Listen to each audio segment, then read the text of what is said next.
എന്റെ ഹൈടെക്ക്, ഈ old car വിറ്റിട്ട് ഒരു ന്യൂ കാർ മേടിച്ചുകൂടെ? വന്നിട്ട് 2-3 വർഷമല്ലേ ആയുള്ളൂ. ഇപ്പോഴും ഗ്രോസറി മേടിക്കുന്ന പോലും ഇന്ത്യൻ മണിയിലോട്ട് കൺവേർട്ട് ചെയ്ത പിന്നെ ഒരു കാറ്.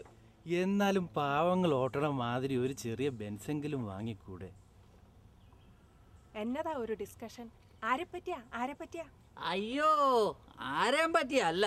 നമ്മുടെ NRI ഹൈടെക്കിനോടൊരു പുതിയ കാറ് വാങ്ങാൻ പറഞ്ഞതാ. അല്ലേലും ഈ പഴഞ്ചൻ കാറ് ഹൈടെക്കിന് പോരാ. എന്റെ പൊന്നെ, ഇത് ഞാനേ വെറുതെ വിട്ടേര്. ഇപ്പൊ പുള്ളിക്കാരന് രാത്രിയിലെങ്കിലും ഉറക്കമുണ്ട്. ഇവിടെ ചിലരെ പോലെ വലിച്ചു വാരി ഓരോന്ന് വാങ്ങിയിട്ട് പിന്നെ വഴി കിടന്ന് ഉറങ്ങേണ്ടി വരും. നമ്മുടെ വഴി തങ്ങി പാപ്പച്ചനെ പോലെ. അല്ല മിസ്റ്റർ ഗ്യാസ്, ആരാണ് ഈ വഴി തങ്ങി പാപ്പച്ചൻ? നിങ്ങൾക്കറിയാൻ മേലെ ഈ പാപ്പച്ചനെ.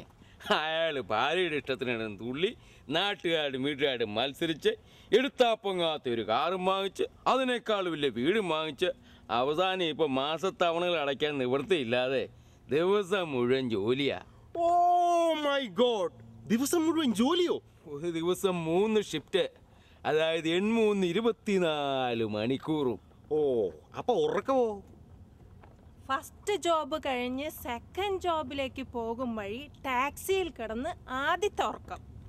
പിന്നത്തെ ഉറക്കം എപ്പോഴാ? 3rd ഷിഫ്റ്റിന് പോകുന്ന വഴിക്ക് നമ്മുടെ മെട്രോയിൽ കിടന്നേ. അയ്യോ, ഈ കക്ഷി കുടുംബത്ത് പോകാറില്ലേ?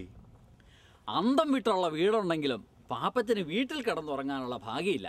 പിന്നെ വീക്കെൻഡ് ആകുമ്പോൾ മിസ്സസിനെ വിളിക്കും. അല്ല മിസ്റ്റർ ആധുനികം, സ്വന്തം ഹൗസിൽ പോകുന്നതിന് എന്തിനാണ് വൈഫിനെ വിളിക്കുന്നത്? എൻ്റെ NRI 5 ദിവസത്തെ മുഴുനീളം ജോലി കഴിയുമ്പം അയാൾക്ക് സ്ഥലകാല ബോധം പോയി സ്വന്തം വീട്ടിലേക്ക് പോകാനുള്ള വഴി പോലും മറന്ന അവസ്ഥയാവും. പിന്നെ എവിടെയെങ്കിലും ഇരുന്ന് ഉറങ്ങുന്ന പാപ്പച്ചനെ എടുത്തിരുത്തി വീട്ടിൽ കൊണ്ടുവയ്ക്കും. കഷ്ടം. നാട്ടിലുള്ള മാന്യമഹാജനങ്ങൾ ഇതുപോലെ അറിയുന്നുണ്ടോ? ഇതിനാ പറയുന്നത് ഇക്കരെ നിൽക്കുമ്പോൾ അക്കരെ പച്ച.